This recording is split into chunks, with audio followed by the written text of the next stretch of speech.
दूर हटाओ डैडी सैडी, बहुत पी लिया कोला कैंडी, अब करेंगे मर्दों वाली बात। डीजे अजय मलमल। खूब पियेंगे बियर सियर, साथ में लेके सेक्सी डियर, पार्टी चलेगी सारी रात। लवंडिया लवंडिया लंदन से लाएंगे, रात भर डीजे बजाएंगे। लवंडिया लंदन से लाएंगे,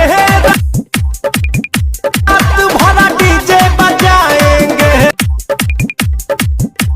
रजनी के स्टाइल में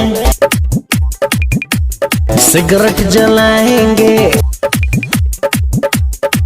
धुएं का छल्ला बनाकर